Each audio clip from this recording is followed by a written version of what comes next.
Right of private defense of property. Acts against which right of defense of property can be exercised. Every person has the right to defend the property, whether movable or immovable, of himself or of any other person. This right can be exercised in the following two cases: against theft, robbery, mischief, or criminal trespass, or any act which is an attempt to commit theft, robbery, mischief, or criminal trespass. Section 35. Against the act of a lunatic, a minor, or an intoxicated person, or a person acting under a misconception of fact.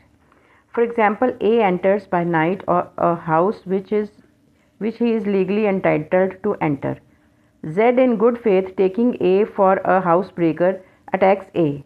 Here Z, by attacking A under his misconception, commits no offence, but A has the same right of private defence against Z, which he would have it if Z were not acting under the misconception.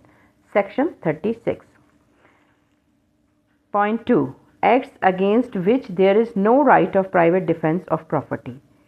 Section 37 lays down on the limitations to the right of private defence of property.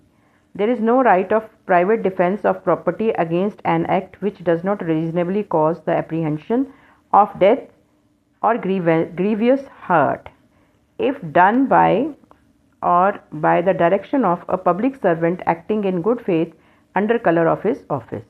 There is also no right of private defence of property in cases in which there is time to have recourse to the protection of the public authorities. Further, the right of private defence is in no case extends to the inflicting of more than it is necessary to inflict for the purpose of defence. Point 3. Right when commences and how long it continues. Section 43. The right commences when a reasonable apprehension of danger to the property commences. The right continues.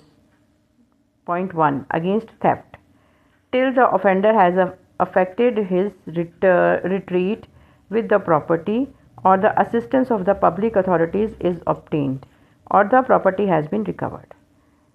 Point 2. Against robbery, as long as the offender causes or attempts to cause to any person death or hurt or wrongful restraint, or as long as the fear of instant death, hurt, personal restraint continues. Point 3. Against criminal trespass or mischief. So the right continues against criminal trespass or mischief as long as the offender continues in the commission of criminal trespass or mischief. So right continues against housebreaking after sunset or before sunrise, continues as long as the house trespass which has been begun by such housebreaking continues. Thus the right of private defence of the property commences and continues as long as the danger lasts. The extent to which the exercise of the right will be justified will depend not on the actual danger but on whether there was reasonable apprehension of such danger. So, the extent to which the exercise of the right will be justified will depend not on the actual danger but on whether there was reasonable apprehension of such danger. Point 4. When the right extends to the causing of death. Section 41 of BNS enumerates the cases in which the right extends to justifiably cause the death of the wrongdoer, that is, robbery, housebreaking after the sunset or before sunrise, mischief by fire, or any explosive substance committed on any building, tent or vessel, which building, tent or vessel is used as a human dwelling or as a place for the custody of property. D. Theft, mischief or house trespass. Under such circumstances as may reasonably cause apprehension that death or grievous hurt will be the consequence if such right of private defence is not exercised.